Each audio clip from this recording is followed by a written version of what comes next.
Hello friends, welcome to the back my channel. मेरे channel पर आपका एक बार फिर से स्वागत है। दोस्तों, आज हम क्लास 11th का ज्योग्राफी चैप्टर 12 विश्व की जलवायु एवं जलवायु परिवर्तन के बारे में पढ़ेंगे। तो देखिए गाइज, इस चैप्टर के अंदर दो चीज़ें बताई गई है। एक तो विश्व की जलवायु यानी कि पूरे वर्ल्ड क्लाइमेट के बारे में हमें पढ़ना है। एक तो विश्व की जलवायु और एक जलवायु परिवर्तन की जलवायु में परिवर्तन किस कारण होता है। तो इस पार्ट में हम विश्व की जलवायु के बारे में पढ़ेंगे और इसका नेक्स्ट पार्ट आएगा, उसमें हम जलवायु परिवर्तन के बारे में पढ़ेंगे। तो आज देखते हैं हम कि जलवायु हमारे विश्व की जलवायु कैसी है और इसके क्या क्या प्रकार है। जलवायु हमारा जीवन और हमारी आर्थिक क्रियाएं, जो भी हमारी आर्थिक क्रियाएं होती है उनमें कृषि, व्यापार, उद्योग ये सब आते हैं। और ये जो जो ये आर्थिक क्रियाएं हैं वो सभी जलवायु से प्रभावित होती है और कभी कभी नियंत्रित होती है। यानी कि जलवायु का कहीं ना कहीं हमारे ऊपर प्रभाव जरूर पड़ता है। हम जितनी भी क्रियाएं करते हैं, चाहे कृषि करें, चाहे व्यापार करें, चाहे उद्योग करें, तो इसमें जलवायु का प्रभाव पड़ता ही है। देखिए कैसे, अगर आप कृषि करते हैं तो उसमें भी अलग अलग मौसम में अलग अलग फसलें उगाई जाती है। जैसे गर्मी में अलग फसलें उगाई जाती है, सर्दी में अलग, वर्षा ऋतु में अलग फसलें उगाई जाती है। तो ये सब जलवायु है और ये सब जलवायु के कारण ही मौसम बदलता है। अब देखिए जलवायु का वर्गीकरण। जलवायु का वर्गीकरण हम तीन आधार पर पढ़ेंगे, जिसमें फर्स्ट है आनुभविक, सेकंड है जनिक और थर्ड है व्यावहारिक या क्रियात्मक। इन तीनों, ये तीन आधार है जलवायु के। इन तीन आधार पर जलवायु को बांटा गया है। आनुभविक, जिसे हम अनुभव कर सकते हैं, जनिक इंसानों द्वारा और व्यावहारिक इंसान के व्यवहार द्वारा। जलवायु लंबे समय तक कम से कम 3 वर्ष की दैनिक मौसमी दशाओं का माध्य अथवा औसत है। यानी कि जलवायु लंबे समय तक यानी कि 30 वर्षों की दैनिक मौसमी दशाओं का माध्य एवं औसत है। आप देखिए कोपेन का जलवायु वर्गीकरण। कोपेन एक मौसम दार्शनिक थे जिन्होंने इसको जलवायु को वर्गीकृत किया था 5 भागों में। 4 में तो उन्होंने आर्द्र जलवायु ली थी और एक जो भाग था उसका, उसमें शुष्क जलवायु ली थी उन्होंने। कोपेन का जलवायु वर्गीकरण 1918 जनिक और आनुभविक है। कोपेन ने जलवायु का वर्गीकरण तापमान तथा वर्षण के आधार पर किया। उन्होंने जो जलवायु का वर्गीकरण किया था वो तापमान और वर्षण को लेकर किया था। थानवेट ने वर्षण प्रभाविता, तापीय दक्षता और संभाव्य ताप उत्सर्जन को अपने जलवायु वर्गीकरण का आधार बनाया। कोपेन ने वनस्पति के वितरण का मतलब है प्रकार, तथा जलवायु के मध्य एक घनिष्ठ संबंध की पहचान की। यानी उन्होंने वनस्पति के जो जितने प्रकार है उसके बीच और जो जलवायु है उसके बीच, इन दोनों के बीच एक घनिष्ठ संबंध की पहचान की कि कहीं ना कहीं जलवायु का वनस्पति से संबंध है और वनस्पति के प्रकार भी जलवायु के कारण ही बदलते हैं। उन्होंने तापमान तथा वर्षण के कुछ निश्चित मानों का चयन करते हुए उनका वनस्पति के वितरण से संबंध स्थापित किया और इन मानों का उपयोग जलवायु के वर्गीकरण के लिए किया। उन्होंने जलवायु को 5 भागों में बांटा, जिसके हम आगे चर्चा करेंगे। देखिए कोपेन के अनुसार जलवायु समूह, यानी कि कोपेन ने जलवायु समूह को 5 भागों में बांटा। इसमें से उन्होंने शुष्क को अलग कर दिया और ये 6 है, लेकिन उन्होंने 5 भागों में बांटा। फिर एक इसमें बाद में जोड़ा गया जो कि उच्च भूमि है। अब देखिए ये जो 4 है ये आर्द्र मौसम है और जो एक है ये शुष्क, इन्हें अलग किया गया। उन्होंने शुष्क को बी अक्षर से डिनोट किया, शुष्क को बी अक्षर से डिनोट किया, कोष्ण को सी से डिनोट किया और शीतल हिमवन जलवायु को डी से डिनोट किया, कैपिटल डी से।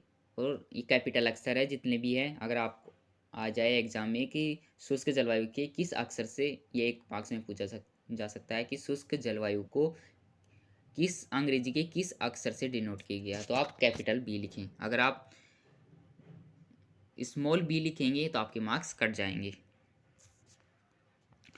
जो शीत है उसे ई, कैपिटल ई से डिनोट किया गया, और उष्ण कटिबंधीय आर्द्र है उसे ए से डिनोट किया गया, और जो उच्च भूमि है ये बाद में जोड़ा गया, इसे एच से डिनोट किया। मुख्य ये 5 ही है। अब देखिए, कोपेन ने बड़े तथा छोटे अक्षरों का प्रयोग आरंभ जलवायु के समूह एवं प्रकारों की पहचान करने के लिए किया। सन 1918 में विकसित तथा समय के साथ संशोधित हुई कोपेन की यह पद्धति आज भी लोकप्रिय और प्रचलित है। सबसे ज़्यादा ये माना जाता है कि जो कोपेन ने जो पद्धति अपनाई उसे ही सारा विश्व मानता है कि इसी प्रकार जलवायु, हमारी विश्व की जलवायु इसी प्रकार निर्धारित हुई। तो ये इम्पोर्टेंट है कि ये एग्जाम में आ सकता है कि कोपेन ने जलवायु को कितने भागों में विभाजित किया। तो आप लिख सकते हैं, ये प्रकार याद कर लेना आप, ये सारे प्रकार कोपेन के हैं और इन्हें किन अक्षरों से डिनोट किया है वो भी आप लिख सकते हैं। ये बुक में अच्छी तरह दिया गया हुआ, आप एनसीईआरटी बुक को अच्छी तरह से पढ़िए, उसमें ये दिया हुआ है। कोपेन ने 5 प्रमुख जलवायु समूह निर्धारित किए, जिनमें से 4 तापमान तथा 1 वर्षण पर आधारित है। 4 तो तापमान पर आधारित है, और एक जो शुष्क, उन्होंने कहा शुष्क, वो केवल वर्षण पर आधारित है। अब देखिए, कोपेन के बड़े अक्षर ए, सी, डी तथा ई से आर्द्र जलवायु को और बी से शुष्क जलवायु को, मैंने अभी बताया कि जो 4 है उन्हें तो आर्द्र जलवायु में रखा गया जो कि तापमान पर निर्भर होते हैं, और एक जो है शुष्क जलवायु को, वो वर्षण पर निर्भर होती है, उसे कैपिटल बी से डिनोट किया गया है। जलवायु समूहों को तापक्रम एवं वर्षा की मौसमी विशेषताओं के आधार पर कई छोटी छोटी इकाइयों में विभाजित किया गया है। यानी कि तापक्रम एवं वर्षा को मौसम की विशेषताओं के आधार पर कई छोटी छोटी इकाइयों में विभाजित किया गया है, कई छोटे छोटे भागों में बांटा गया है मौसम और तापमान को, तथा छोटे अक्षरों के माध्यम से अभिहित किया गया है। अभिहित की जगह यहाँ पर आप लिख सकते हैं दर्शाया गया है।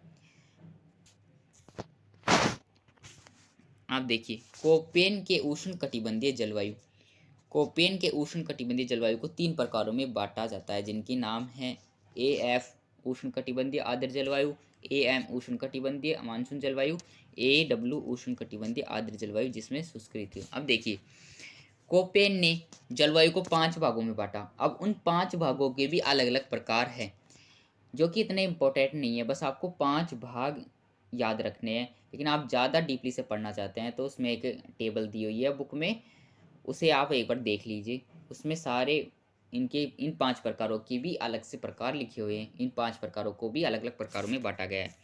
मैं यहाँ आपको बस ये 5 प्रकार ही बता रहा हूँ, जिनमें ये ही मुख्य हैं आपके लिए। अब सबसे पहले हम उष्ण कटिबंधीय मौसम के बारे में पढ़ते हैं। देखिए, उष्ण कटिबंध का मतलब क्या है? उष्ण का मतलब गर्मी और कटिबंध का मतलब क्षेत्र, यानी कि ऐसा क्षेत्र जहाँ पर गर्मी पड़ती है वो उष्ण कटिबंधीय क्षेत्र कहलाता है। तो गर्मी कहाँ पर पड़ती है?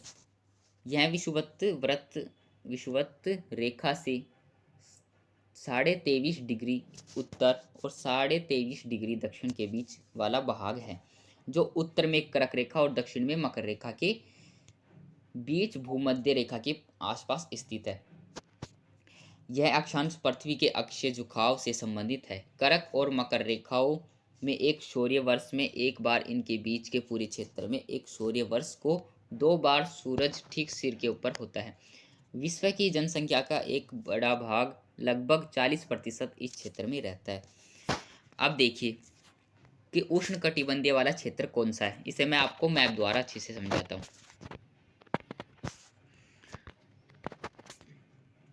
अब देखिए, ये जो सर्किल है ये उष्ण कटिबंधीय क्षेत्र वाला इलाका है। यहाँ पर बीच में भूमध्य रेखा है और ऊपर कर्क रेखा है और नीचे मकर रेखा है। तो आपने देखा होगा कि हमारा जो आधा भारत है, जो भारत ये वाला है, इसका जो आधा हिस्सा है वो उष्णकटिबंधीय इलाके में आता है। तो भारत के बीच से कर्क रेखा गुजरती है।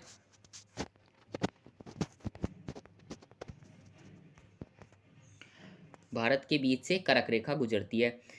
तो जो नीचे वाला इलाका है, यानी कि जो दक्षिण वाला जो इलाका है, वहाँ पर आपने देखा होगा कि गर्मी ज़्यादा पड़ती है। और जो ऊपर वाला उत्तर वाला इलाका है, जैसे आप कश्मीर चले जाए, जम्मू कश्मीर चले जाए, तो वहाँ पर हमेशा माइनस में तापमान रहता है। तो ऐसा क्यों, वहाँ पर हमेशा सर्दी क्यों पड़ती है? और जो नीचे वाला इलाका है उसमें वहाँ पर गर्मी क्यों पड़ती है ज़्यादा? तो इसका कारण है, देखिए, जो सूर्य होता है, जो उसकी जो प्रकाश की जो किरणें होती है वो सीधी भूमध्य रेखा पर पड़ती है। तो जितने भी जो ये दक्षिण अफ्रीका के जो इलाके हैं, यहाँ की जो क्षेत्र हैं, यहाँ के जो क्षेत्र है आसपास के, जो भूमध्य रेखा के आसपास के जो क्षेत्र है, ऊपर वाले और नीचे वाले, तो यहाँ पर गर्मी ज़्यादा पड़ती है। कारण कि सूर्य की किरणें यहाँ पर सीधे पड़ती है, इसलिए यहाँ पर गर्मी भी ज़्यादा पड़ती है। तो आपने देखा होगा कि जो अफ्रीका है, वहाँ के लोग भी काले होते हैं। वो इसी वजह से होते हैं क्योंकि वहाँ दिन भर तापमान रहता है और धूप भी ज़्यादा पड़ती है, इस वजह से लोग काले रहते हैं। तो ये इलाका था उष्णकटिबंधीय। अब देखिए उष्णकटिबंधीय आर्द्र जलवायु, इसके अंदर केवल एक शब्द जोड़ा गया है, आर्द्र। इससे ये पूरी जलवायु बदल गई है। आर्द्र का मतलब क्या है? नमी। नमी का मतलब क्या है कि जो पानी में जो वो हवा में जो पानी की मात्रा होती है वो नमी होती है, आर्द्र होती है। तो ऐसा क्षेत्र जहाँ पर गर्मी भी होती है और हवा में जल की मात्रा भी होती है, तो ऐसा इलाका कौन सा है? उष्णकटिबंधीय आर्द्र जलवायु विषुवत वृत्त के निकट पाई जाती है। इस जलवायु के प्रमुख क्षेत्र दक्षिण अमेरिका का अमेज़न बेसिन, पश्चिम विषुवतीय अफ्रीका तथा दक्षिण पूर्वी एशिया के महाद्वीप है। वर्ष के प्रत्येक माह में दोपहर के बाद गरज और बौछारों के साथ प्रचुर मात्रा में वर्षा होती है। जो अमेज़न बेसिन है, पश्चिमी विषुवतीय अफ्रीका है, दक्षिण पूर्वी एशिया की द्वीप है, यहाँ पर वर्षा ज़्यादा होती है। कारण यहाँ पर तापमान अत्यधिक होता है और जो पेड़ पौधे हैं वो भी अत्यधिक होते हैं, इसलिए यहाँ पर वर्षा ज़्यादा होती है और बौछारों के साथ होती है, प्रचुर मात्रा में वर्षा होती है। तो यहाँ पर जो अभी बात हुई आर्द्र, जो आर्द्र है वो हवा में मौजूद होता है। इस कारण यहाँ की जलवायु आर्द्र होती है, यानी कि नमी से भरी हुई होती है। यहाँ पर गर्मी तो पड़ती है लेकिन यहाँ पर बारिश भी होती रहती है। तो ये इलाके हैं जहाँ पर बारिश होती रहती है। और तापमान जो है वो 30 डिग्री सेल्सियस और न्यूनतम तापमान 20 डिग्री सेल्सियस, यानी कि 20 और 30 के बीच में यहाँ पर तापमान होता है, जो कि सामान्य तापमान होता है। अब देखिए उष्णकटिबंधीय मानसून जलवायु। उष्ण कटिबंधीय के साथ मानसून लगा दिया गया। मानसून का अर्थ है कि मौसम बदलता रहता है, कभी गर्मी कभी सर्दी। तो यहाँ पर गर्मी के साथ सर्दी भी आती रहती है।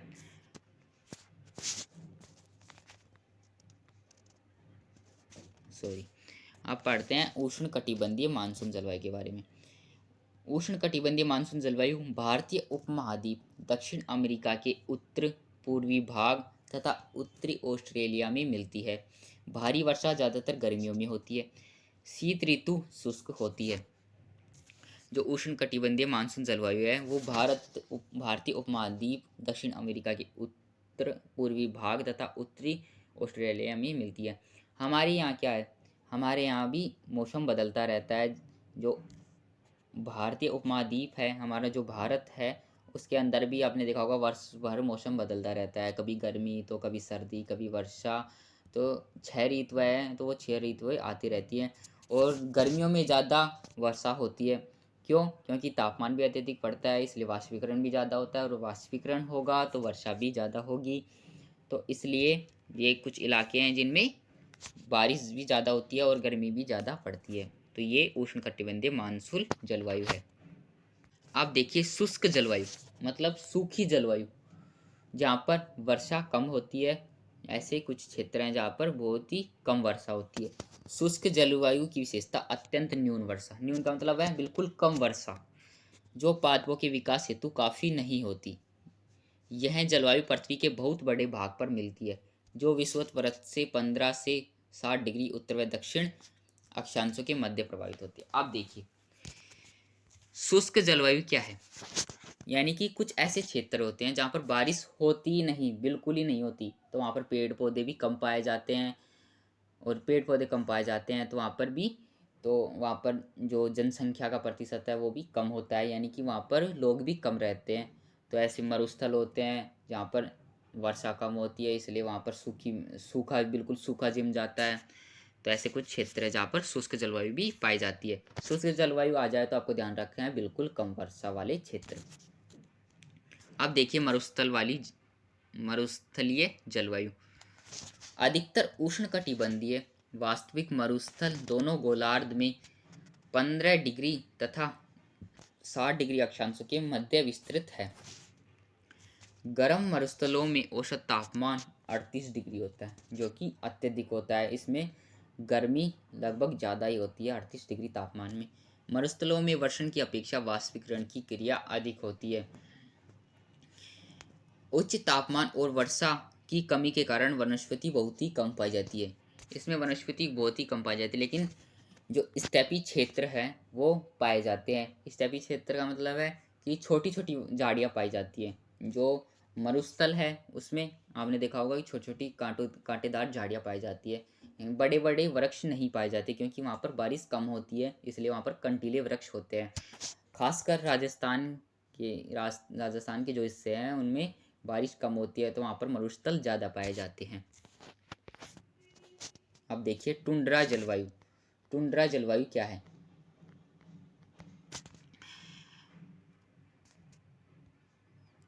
यह जलवायु वर्ग केवल उत्तरी गोलार्ध में 60 से 75 उत्तरी अक्षांशों के मध्य विस्तृत है, यानी उत्तरी गोलार्ध में पाए जाते हैं, यानी कि रशिया और चाइना के आसपास की जलवायु है। यह जलवायु उत्तरी अमेरिका और यूरेशिया की आर्कटिक तटीय पट्टी में ग्रीनलैंड और आइसलैंड के हिमरहित तटीय क्षेत्रों में पाई जाती है। जो यूरेशिया है, उत्तरी अमेरिका है, ये सब जो नॉर्थ वाले स्टेट है, नॉर्थ वाली जो कंट्रीज़ हैं उनमें ये जलवायु पाई जाती है। यहाँ पर तटीय पट्टी में ग्रीनलैंड और आइसलैंड के हिमरहित तटीय क्षेत्र पाए जाते हैं। यहाँ ग्रीष्म ऋतु छोटी सामान्यतः मृदुल होती है। सामान्यतः तापमान 10 डिग्री सेल्सियस से कम होती है। यहाँ पर देखिए ग्रीष्म ऋतु में छोटी सामान्यतः मृदुल होती है, यानी कि मृदा से भरी हुई होती है। यहाँ का जो सामान्य तापमान है वो 10 डिग्री सेल्सियस से कम होता है, यानी कि 10 डिग्री सेल्सियस के बस आसपास होता है। इससे ना अत्यधिक होता है, कम तो होता है 10 डिग्री सेल्सियस, बस इसका औसत है कि 10 डिग्री सेल्सियस यहाँ पर पाया जाता है। और यहाँ पर साल भर में हिमपात होता रहता है। हिमपात का मतलब है बर्फ़ का पिघलना, तो यहाँ पर बर्फ़ पिघलती रहती है साल भर। तो ये कुछ जलवायु के प्रकार थे। ये फर्स्ट पार्ट यहीं पे ख़त्म होता है। सेकंड पार्ट में हम ग्रीन हाउस गैसों के बारे में पढ़ेंगे और जलवायु परिवर्तन के बारे में पढ़ेंगे कि जलवायु परिवर्तन कैसे होता है और ग्रीन हाउस गैसों का इस पर क्या प्रभाव पड़ता है। तो तब तक आप हमारे चैनल से जुड़े रहिए, और अगर आपको वीडियो समझ में नहीं आई तो इसे दोबारा देखिए कि कहाँ पर गलती हुई है, तो उसे कमेंट में बताइए कि जो भी गलती हुई है। मिलते हैं नेक्स्ट वीडियो में, तब तक के लिए धन्यवाद, बाय।